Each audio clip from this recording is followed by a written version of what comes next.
بچوں، ایک دفعہ کا ذکر ہے کہ ایک جنگل میں ایک مغرور شیر کی بادشاہت تھی۔ اس کو اپنی بادشاہت پر بہت غرور تھا۔ وہ جنگل میں موجود دیگر جانوروں پر ظلم و زیادتی کرتا اور ضرورت کے وقت کسی جانور کی مدد کرنے سے انکار کر دیتا۔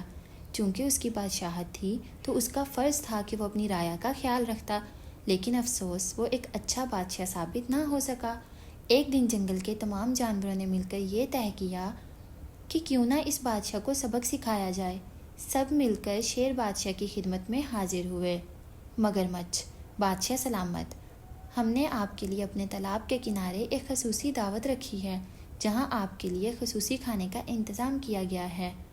وہاں بطخیں آپ کو مزے مزے کے کرتب دکھائیں گی اور آپ کو تالاب کی سیر بھی کروائیں گی۔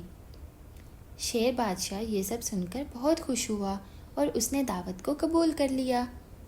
اگلے دن جب بادشاہ دعوت میں گیا تو وہاں سب سے پہلے بطخوں نے مزے مزے کے کرتب دکھائے، جنہیں دیکھ کر بادشاہ بہت خوش ہوا۔ پھر مگرمچھ بولا، بادشاہ سلامت، آئیے ہم آپ کو تالاب کی سیر کرواتے ہیں۔ یہ سن کر شیر مگرمچھ کی پیٹھ پر سوار ہو گیا۔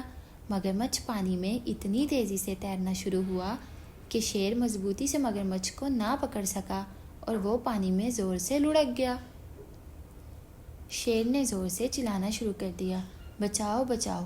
مگر پھر کیا تھا، شیر کے غرور کا مزہ تو سب کو چکھانا تھا نا، تو کسی نے پھر اس کی مدد نہ کی اور بالا آخر وہ ڈوب کر مر گیا اور اس کا غرور خاک میں مل گیا۔ پیارے بچوں، ہمیں کبھی بھی غرور نہیں کرنا چاہیے، کیونکہ غرور کا انجام بہت برا ہوتا ہے، بلکہ ہمیں ہمیشہ ڈھیر ساری نعمتوں کے لیے اپنے اللہ تعالیٰ کا شکر گزار ہونا چاہیے کہ اللہ تعالیٰ نے ہمیں بے تحاشا نعمتیں عطا کی ہیں اور ہمیں عاجزی کے ساتھ زندگی گزر بسر کرنی چاہیے۔